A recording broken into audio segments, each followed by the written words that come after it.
Hey, what's going on, guys? My name is Agent Saigo, and like I promised, here is my Killing Floor 2 comparison video to the original Killing Floor. So basically in this video I'm going to be discussing what's different in Killing Floor 2 as opposed to how Killing Floor 1, the original Killing Floor, played out.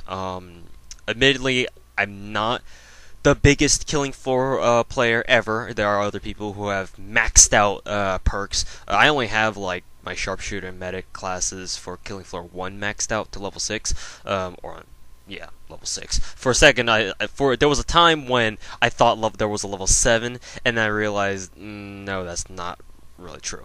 But anyways, that's another story for another time. Anyways, so while I don't have, while I don't have the special privilege, right, or whatever, to say that I'm a Killing Floor pro, I have spent a lot of hours on Killing Floor. I do feel like I'm worthy enough to make a video in a video like this where I can talk comfortably about what's changed from the original Killing Floor when playing Killing Floor 2. So without further ado, let's get started with first of all with the general mechanics and menu stuff, options, whatever you see when you first load the game. So in case you guys are finding this video and you guys don't know my YouTube channel or my background, basically I record everything from a shitty laptop that's like 4 or 5 years old right now. It's an Asus G74X laptop that I got way back when I was in high school. And to put this in perspective, this is my 3rd year in college right now, so you guys can do the math for yourself. So this is, needless to say, a pretty old computer. 5G, an NVIDIA GeForce GTX 560M, 8 gigs RAM. It's showing its age a little bit. So when I bought Killing Floor 2, I was like, okay, so is this going to feel like a waste of money for me? Because a lot of games these days have admittedly pretty high requirements. Like, for example, this computer doesn't really run Black Ops 2 that very well anymore. It's that old, and how old is Black Ops 2 right now? Like 3 years old now. So yeah. Killing Floor 2, there was a real possibility that my computer wouldn't be able to handle it so well. Fortunately, the dev teams have made it so that the game is really optimized and very well done, to the point where if you go to your options menu, you can customize, obviously all the rendering options, the resolution options, all the normal options stuff you would find in options menu for any single video game on PC. The thing is that all I need to do for my aging laptop here is to set it on low, and it worked fine. It was just as simple as that. So you can have a pretty outdated PC and still be able to play Killing Floor 2 on low settings, and it still looks great, and it'll still play for the most part very smoothly. Unless you're recording with it, then your frame rate might take a shit, but that's something else to worry about. But as long as you're not recording, or as long as you're not live streaming or anything, you can play Killing Floor 2 pretty fine or pretty well on just about any computer that's meant to be a gaming PC or a gaming laptop. So in case you're wondering about, am I not going to be able to play Killing Floor because it's going to lag too much because my computer isn't good enough to handle it, for the most part you don't have to, in my opinion. At least this worked for me, so just keep that in mind. So moving on from the options, then you guys can probably check out the menu screen, and if you guys play the game yourself or watch other videos, because I don't have time for that. Moving on to the actual server list. So Killing Floor originally had a server list that everyone could choose from. They could pick out specific servers that they wanted to go to. They could favorite them, just like any other game that has a server list. Killing Floor 2 is no different. It also has a server list from the very get-go, from the early access. So that's obviously very nice. And in addition to that, there are already lots of servers where people have, I don't know how they get the servers, maybe they paid for it, maybe they rented out servers or whatever, but there are servers that are already modded with modded and custom maps in them. I played one, in fact, earlier today. I think it was called N64 GoldenEye, where by the title, you can kind of assume that the map was supposed to be an homage or reference to a map from GoldenEye and 64. So obviously that there's that. So already from early access, the guys over at Tripwire are already allowing modded servers being there. A lot of people really like to do is they'll go through the server list and they'll try to look for the 16-man or the 32-man servers. And normally, if you guys have ever played Killing Floor before, normally Killing Floor servers only allow up to 6-player co-op. But with modded server support, you can go up to 32 or 30. 30 is the no, 32 is the max. There are a lot of 30-man servers as well. So it's those lobbies are really freaking crazy. If you guys have Killing Floor 2 and you guys have not had the chance to hop into a like a big server like that has 30 plus people in it, then you should try it out, because at least for shits and giggles, because those lobbies are insane. They spawn, if you have around 20 to 30 people, they spawn around like 300, 400 specimens per wave. It's just insane. And if you're really good at the game, you can hop into those servers, and since most people are just average at the game or stuff like that, I'm not trying to diss anyone, but it's just how it goes. You can rack up a lot of EXP for your perks really quickly. So there's that. So that's why sometimes people really enjoy doing that, or it's just because people like playing with really lobbies with really lots and lots of people. It's really up to you, but they're there, so that's good. Anyways, moving on from that, the blood and gore effects. If you guys have watched I like to call them hype trailers, but the trailers on YouTube that were put out by IGN and GameSpot and all those video game, I don't know what to call them, like publication companies. They're not the publishing companies, but the companies slash websites slash whatever people who give videos that promote the game. Yeah, promotions basically. In those trailers, they talked a lot about the blood and gore effects of Killing Floor 2 and how they were really focusing on being able to paint the entire map red if you really wanted to do that, or if you had enough specimens to kill in order to pull that off. And at first, one of my concerns, like I mentioned before, was, will that affect my game performance? And when I talked around with other people, it turned out that because of the way that Killing Floor 2's engine renders the blood and gore effects, instead of adding layers and layers and layers on top of the map, which obviously accumulates server data and starts to make a PC lag to a certain extent. If your PC can't handle it, what it does is it has its own rendering engine where it'll render the blood on top of the map, so the blood is actually part of the map instead of adding layers and layers and layers of blood on top of it. And by doing that, obviously you're taking out a lot of the stress that your computer needs to go through in order to handle the game, especially where you're looking at. So you can, in this gameplay, you'll see by the later waves, practically everything. There's fucking blood everywhere, and my PC can handle it just fine. Well, I say just fine, but my PC's not that great. But that being said, if I'm not recording, I can stare at a snow field of just completely covered with blood, and it's fine. It won't lag my computer at all because of the way that the game engine, the game's rendering engine, handles the blood and gore effects. Needless to say, Killing Floor 1 did a pretty good job, already with the heads popping and blood flying everywhere, and Killing Floor 2 is just gratuitous amounts of blood and gore. So if you like flying blood and brains, then yeah, obviously Killing Floor 2 is an obvious buy for you. Next up, customer characterization. Killing Floor 1 had a little bit of customization, as with your character. You could choose from I think 5 or 6 different character skins by default if you didn't pay for anything else, and they had a lot more characters you could pay for with DLC and stuff like that. So obviously there's that going for it. But it didn't really have any individual parts of your character kind of customization, like an RPG style customization kind of thing. With Killing Floor 2, right now you have 8 characters, I want to say, 6 or 7 or 8, somewhere in between that, characters, who are all different, because in Killing Floor 1, it was either you had this generic male character dude, Mr. Foster, or the gas mask guy. Well, they both wear gas masks. What am am I talking about? Or you could have like a female character, the female British character who goes money, money, money, or something like that. God, I won't do that again. But with Killing Floor 2, not only are all the characters individually voiced and individually skinned so that you can tell, who their character is, but also they give a lot of backstory to them. Well, I'm pretty sure they did that for Killing Floor 1 too. But in Killing Floor 2, they actually dedicate, like, an entire customization menu for that while you're waiting in between games in the lobby area. You can freely choose whichever character you want to be, and you can actually change what they're wearing on their heads. You can change what they're wearing on their shirts, jackets, whatever. And there's an accessories menu, but that I can't access right now. I'm assuming that's going to be coming later with future updates. So obviously they're paying attention to the character customization so that you can make your character a little bit more unique and stand out from the rest of your buddies.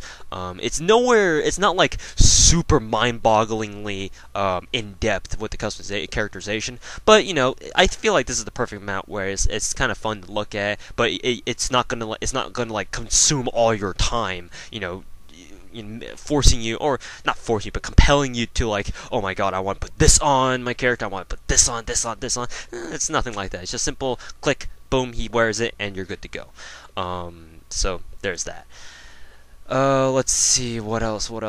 Right, so getting into the actual gameplay mechanic stuff, sprinting. So in Killing Floor 1, if you guys ever played that, you couldn't sprint. It was made in the vein of old school games, old school first person shooters like Soldier Front 1, if you guys ever played that game, where you couldn't sprint.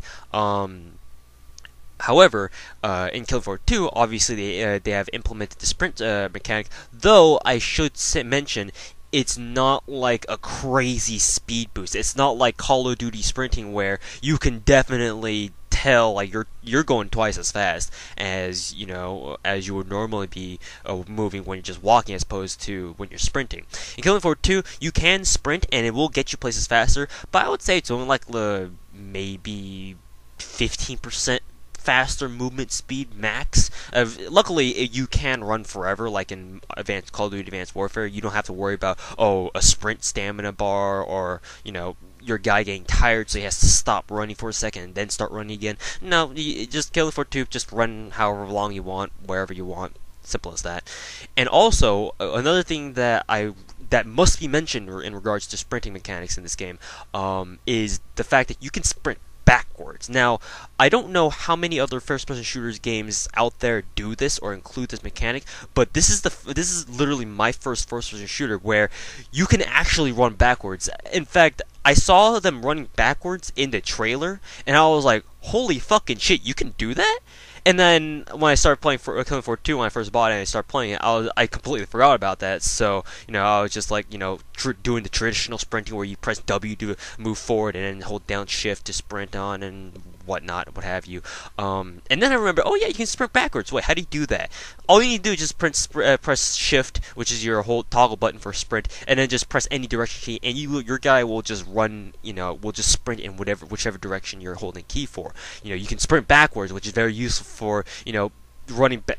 Well, you guys can probably tell what that's useful for, running backwards. You can run sideways, you can side strafe, and obviously you can run forward. So the fact that you can run backwards is like, wow, you can do that? Oh my god, why don't more games be doing this? Be doing this kind of thing, especially for Killing Floor 2, where chances are you're going to be running from a lot of Zeds, and you want to be able to see what's behind you. Sprinting backwards is a perfect way to be able to do that. And thank God they added that mechanic, because a game like Killing Floor really needs it in order to not really ensure, but make you more comfortable when you're hauling ass around the map, running away from Zeds. So yeah, there's that. Anyways, moving on. This is just a minor tidbit that I have, but the reload animations in Killing Floor 2, it's not so much the reload animations themselves. When you're out of ammunition, or when you have a few bullets missing from your magazine. The reload animations that I want to talk about. There's a fucking motorcycle outside. The ones that I want to discuss are the fact that when your magazine's full, or when you have a melee weapon, when you press R to reload, your guy, instead of your guy not doing anything like in other traditional first-person shooters, your guy will kind of fiddle around with your gun. I really like that. I really like how Killing Floor 2 has all these little details that make the game a little bit more interesting. You know, it's not like, you know, it had to be there, but the fact that they did include it, or the fact that they did include it, you know, or them for that matter, it's kind of nice. I really like the little small details, and I love you know, kind of observing and figuring out and seeing all the little details that have been put into the games. So I really like the fact that, you know, your guy, your character, when you're holding, like, especially when you're the berserker and you're holding a pulverizer, your guy will just, or any melee, a long melee weapon for that matter, your guy will just kind of spinning around. You know, when you're just spamming R when you have nothing to reload, he kind of twirls it. You know, if you're a what is it called? If you're a commando and you've got a gun, or if you're any other perk and you've got a gun on you and you keep pressing R, your guy will kind of check his gun. You know, if you've got a shotgun, if you've got the pump action shotgun, the SG-500, your guy will kind of pump the shotgun, check the action, see that the shell's properly loaded, and then slap the pump back up. You know, if you got an SA-80, the L-85 for that that is, as a commando, your guy, if you keep spamming R, you can, you know, your guy will kind of cock back the charging handle, you know, make sure that it's okay, make sure it's all good to go. He'll kind of fiddle around with the EOTech a little bit. All these little details I really like, and I'm just kind of a sucker for those kinds of things. Maybe everyone else isn't, and maybe I'm the only one in the world who actually appreciates those kind of finer details, but I really like them, so I'm going to point that out to you. Other than that, though, the starter loadouts, you guys have probably they've said this in the trailer, but all perks, instead of how in Killing Floor 1, where if you weren't a level 6 perk, then, or at least a level 5 perk something, you just spawn in first thing in the game, if you first joined or the game's first started, with just a pistol, a knife, and a couple grenades, and that's it. You know, I basically said that word for word from what they said in the trailer. However, in Killing Floor 2, you actually start with a loadout that's comparable to your class, or that corresponds to your class. So it'll show you your starting loadout when you pick your perk before joining in game. When you're in the waiting lobby for a server, it'll actually show you your loadout. You know, for example, the berserker starts with, you know, 2 melee weapons, the shovel, I guess. I don't know what else to call it. The shovel and the lawnmower knife, which is hilarious how it's named, and the pistol and a concussion grenade. Also, all classes do start with their own unique grenades, which is actually a really cool idea. Instead of how in Killing Floor 1, basically there are only 2 types of grenades, or 3 types rather. Voice crack. The Firebug had fire nades, the medic had medic nades, and everyone else had frag grenades, or HE grenades, whichever they were. However, in Killing Floor 2, the four perks that are available right now for early access all have their own different grenades. Basically the only thing that they share within all the classes is the fact that they share the same pistol, the same M9 Beretta pistol. That's it. They all have their own unique kind of equipment and gear that they start out with. One thing that I will mention is that I do wish that later on, if you're high enough rank, or if you're not even high enough rank, I wish that later on you can actually customize what kind of weapons you can start out with. Obviously, maybe that's not going to happen. Maybe the only way to change the default loadouts when you join a game is by ranking up to like max level, like level 20 or 25 or something like that. But I would like to see some degree of character customization in the default loadouts. Obviously, nothing too overpowered, like you start with an A12 as a sport. You know. Whoa, that's kind of broken. You just start with that right off the bat? No, let's not go too crazy here. But just some level of customization would be nice. That's all I'm gonna say. So yeah, starter loadouts. These last two are just gonna be like interesting, kind of funny tidbits. But since Dosh was such a prevalent element in Killing Floor 1, the devs of Killing Floor 2 decided that they would put in Dosh physics for the wads of cash that people throw around. and it's actually quite hilarious because in Killing Floor 2 or in Killing Floor 1, it was funny enough just being able to spam B and throw 50 pounds onto the ground in individual stacks like money, money, money, and just toss it all over the place and make it rain. In Killing Floor 2, they basically stepped it up a bit and made it so they added physics, so the wads and cash, instead of just generically plopping down onto the ground after you threw it, they actually roll around and shit. And unlike in Killing Floor 1, where if you toss the money onto the ground and no one picked it up, after like maybe 3 or 4 seconds, they just start kind of disappearing away. In Killing Floor 2, the dosh actually sticks around for a pretty long time. In fact, they changed the currency in Killing Floor 2 from pounds in Killing Floor 1 to dosh. Literally, it's your official currency is dosh. That's how funny and popular it was back in Killing Floor 1, and I find that absolutely hilarious. So yeah, if you see rolling bales of dosh, then you know who to blame. And as per usual, the witty and sarcastic humor from Killing Floor 1 returns in Killing Floor 2, and lots of people have some very interesting lines, to say the least. Especially, my favorites are from Mr. Foster, and half the time you can't even tell if he's being sarcastic or not. Especially with his one line, I like this whole dying thing, let's keep it that way. He always says that no matter what happens. He could say that either when everyone actually didn't legitimately die, or or he could say that when everyone else has died and everyone spawns back in with a new round. So it's kind of funny how that happens. So yeah, I'm going to cut the video here because I've been already talking for 21 minutes. So I'll actually break up this video into like 2 or 3 parts, probably 2 parts. So yeah, thank you guys very much for watching, and hopefully you guys tune back in for the second part of this video, or this review series.